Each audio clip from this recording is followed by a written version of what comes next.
যে আপনাকে ঠকিয়েছে সে তার কর্মের ফল কবে পাবে, এই বিষয়ে একটি ভিডিও কয়েক মাস আগে দিয়েছিলাম এবং বহু মানুষ তাতে নিজেদের সমস্যার কথা, নিজেদের কষ্টের কথা আমার সাথে শেয়ার করেছিলেন। তখন অনেকেরই বিভিন্ন রকম প্রশ্ন ছিল, তো সেই প্রশ্নের উত্তর আজকের এই ভিডিওর মাধ্যমে দেওয়ার চেষ্টা করব। নমস্কার বন্ধুরা, আমার এই চ্যানেলে আপনাদের সবাইকে স্বাগত জানাই। সঙ্গে থাকুন এবং পুরো ভিডিওটা দেখতে থাকুন। আমার মা শিক্ষিত মহিলা ছিলেন, কিন্তু এত সরল সাদাসিধে মহিলা ছিলেন যে যে কেউ এসে মাকে ইচ্ছা করে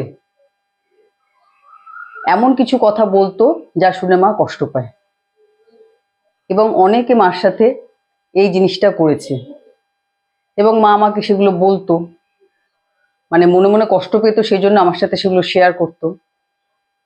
তো এইরকম মানুষ সবসময় পেয়ে যাবেন আমাদের আশেপাশে, যে যদি আপনি সরল সাদাসিধে হন, যেখানে যেখানে ফাঁক থাকবে আপনার লাইফে সেগুলো চোখে আঙুল দিয়ে দেখাবে।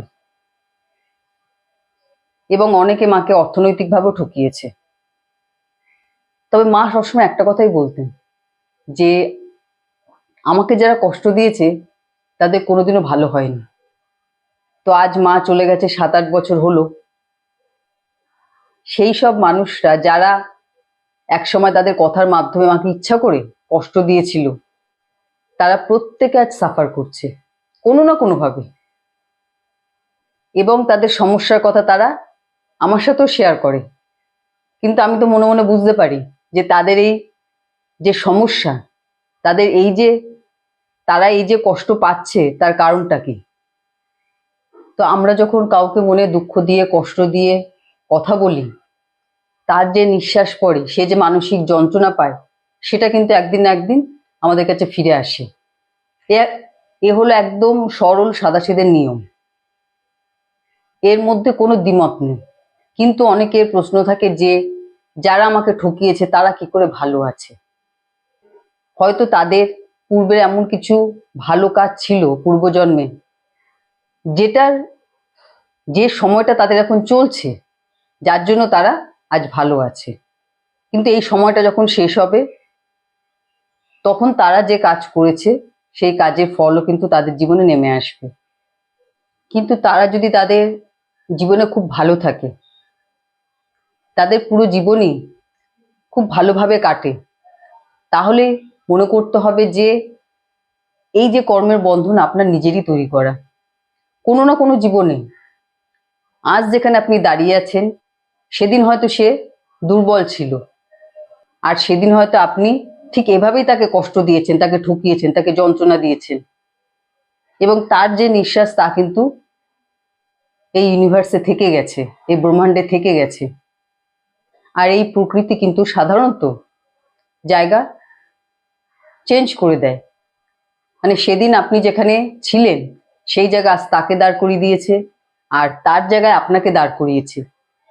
কারণ সেদিন সে যে যন্ত্রণা কষ্ট পেয়েছিল, তার সেই কষ্টের অনুভূতিকে রিয়েলাইজ করার জন্যই কিন্তু আপনাকে সেই জায়গায় আজ দাঁড় করিয়ে দিয়েছে। কারণ যতক্ষণ কোনো বিষয় আমাদের নিজেদের উপর না আসে, আমরা কিন্তু সেই বিষয়ে গুরুত্বটা বুঝতে পারি না। কারণ কোনো বিষয় আমরা গভীরভাবে চিন্তা করি না, যার জন্য কোনো বিষয়ের গুরুত্ব কিন্তু আমরা সহজে বুঝতে পারি না যতক্ষণ আমাদের নিজেদের উপর না আসে। তো এই যে কর্মের বন্ধন আপনার নিজেরই তৈরি করা, যা এই জীবনে এই নেচার, এই প্রকৃতি সেই বন্ধনটাকে কমপ্লিট করেছে। কারণ আমি এই পাস্ট লাইফ থেরাপিস্টদের যেসব বইপত্র পড়ি, তাতে প্রায়শই এইরকম বিষয় দেখি যে আজ যে কষ্টে আছে, আপনি দেখছেন কোনো না কোনোভাবে সাফার করছে, তার এই কষ্ট কিন্তু অহেতুক নয়, অমূলক নয়। কারণ আমাদের শাস্ত্রমতে কোনো কাজই বিনা কারণে ঘটছে না, সব কাজের পেছনে কিছু না কিছু কারণ আছে। তো আজ যে আপনাকে কষ্ট দিচ্ছে, যার জন্য আপনার জীবন একদম দুর্বিষহ হয়ে উঠেছে, তার পেছনে কি কোনো কারণ নেই? নিশ্চয়ই আছে। আর আজ যদি আপনি রিভেঞ্জ নেওয়ার কথা ভাবেন, তাহলে এই বন্ধন কিন্তু চলতেই থাকবে, এই সাইকেলটা চলতেই থাকবে, এ কিন্তু শেষ হবে না। কিন্তু এই সাইকেল কখন শেষ হয়ে যায়? যখন আমরা মন থেকে, অন্তর থেকে কাউকে ক্ষমা করে দিই, তখনই একমাত্র এই সাইকেলটা শেষ হয়। না হলে কিন্তু এই সাইকেল চলতেই থাকে। আমরা কোনো কাজ করার সময় অনেক সময় ভাবি যে কেউ দেখছে না, এই কাজটা করে নি, কিন্তু যে দেখার সে কিন্তু ঠিক দেখছে, এবং সেই কাজের ফল কিন্তু আমাদের জীবনে আসবেই আসবে। কিন্তু কোন সময় আসবে সেইটা কিন্তু আমাদের হাতে নেই। কারণ ঈশ্বর আমাদের অনেক সময় সুযোগ দিয়ে থাকেন যে আমরা আমাদের নিজেদেরকে শুধরে নিই, নিজেদের ভুলগুলোকে শুধরে নিয়ে আমরা ভালোভাবে এগিয়ে চলি।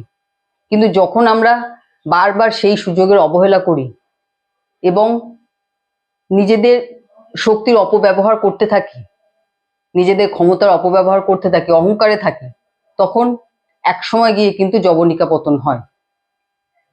এবং সেই সময় যা দিয়েছি তাই ফিরে আসার সময়। এবং সেই সময় আমরা ভাবতে থাকি যে আমরা তো কোনোদিন কারোর ক্ষতি করিনি, আমাদের সাথে কেন এরকম হলো? কারণ আমরা কি করি না করি আমরা কিন্তু প্রায়শই ভুলে যাই। আমরা অন্যের ভুল খুঁজতে থাকি সবসময়, এবং এটা মোটামুটি সবারই নেচার থাকে। সেজন্য আমি সবসময় বলার চেষ্টা করি যে যখন যে কাজ করছেন ভেবেচিন্তে করুন। কারণ সেই জিনিস যখন আমাদের জীবনে ফিরে আসবে, সেদিন সেটা নেওয়ার ক্ষমতা আমাদের আছে কি না সেটা ভেবে নিয়ে তবেই কিন্তু এগিয়ে যান। কারণ পুরো জীবন কিন্তু আমাদের একই রকম চলে না। জীবনের একটা ফেজ খারাপ থাকে তো একটা ফেজ ভালো হয়। আর আজ যখন রক্তের জোর আছে তখন যা খুশি করব এইরকম মনোভাবটাও কিন্তু ঠিক নয়। কারণ এই সময়টা একদিন কেটে যাবে, তখন নিজেই আফসোস করবেন যে ওই সময় ওই কাজটা ঠিক করিনি। বেশি বয়সে গিয়ে, বেশি বয়সে গিয়ে যখন মানুষের রক্তের জোর কমে যায় তখন কিন্তু মানুষ বুঝতে পারে, যাদের মধ্যে সেই সূক্ষ্ম চিন্তা ভাবনাগুলো আছে তারা নিজেরা কিন্তু অনুভব করে যে ওই সময় কাজগুলো ঠিক করিনি।